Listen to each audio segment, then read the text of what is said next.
বাজার থেকে চলে এসেছে একদম ফ্রেশ ফ্রেশ চিতলের পেটি। তার মধ্যেই রয়েছে ভীষণ বড় একটা চিতলের পেটি।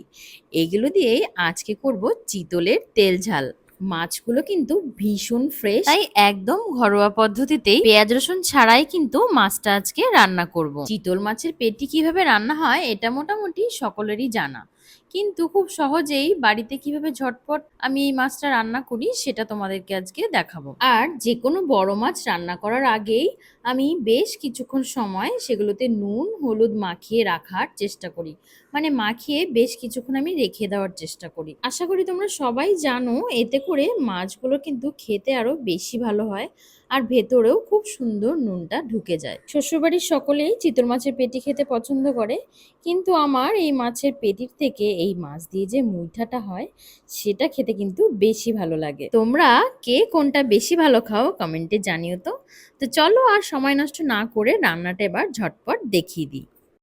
প্রথমেই মাছগুলো ভালো করে ভেজে নিতে হবে।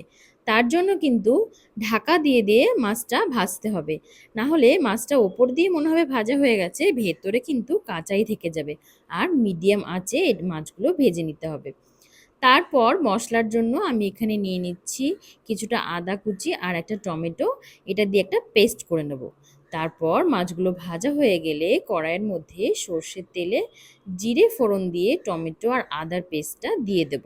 আদা টমেটো একটু কষানো হয়ে এলে তার মধ্যে জিরের গুঁড়ো ধনের গুঁড়ো হলুদ গুঁড়ো আর লঙ্কার গুঁড়ো একটা বাটির মধ্যে জলে গুলে এর মধ্যে দিয়ে দিতে হবে। আর সেই গুঁড়ো মশলা দেওয়ার ক্লিপটাই আমার নেওয়া হয়নি, আসলে সেদিন রান্নার বেশ চাপ ছিল তাই একটু গন্ডগোল হয়ে গেছে। ও তোমরা একটু আন্দাজ মতো দিয়ে দিও। তারপরে আমি এর মধ্যে দিলাম ধনেপাতা কুচি আর একটু গরম মশলা, সেগুলো সব দিয়ে ভালো করে কষিয়ে নিয়ে তার মধ্যে জল দিয়ে দিলাম। জলটা ফুটে এলে এরপর মাছগুলো সব একে একে কড়াইতে দিয়ে দিলাম। এবার মাছগুলো ঝোলে ভালো মতন সেদ্ধ হওয়ার অপেক্ষা করতে হবে। যেহেতু এটার একদমই ঝোল হবে না, গায়ে গায়ে থাকবে, তাই একদম কম পরিমাণে জলটা দিলাম। তারপর ঢাকা চাপা দিয়ে এটা ফুটতে দিতে হবে। মাছগুলো ঝোলের মধ্যে ভালো করে ফুটে আসার পরেই যখন নুন চেক করে দেখবে নুন কম হয়েছে, তখন কিন্তু এভাবে নুনটা মিশিয়ে দিতে পারো।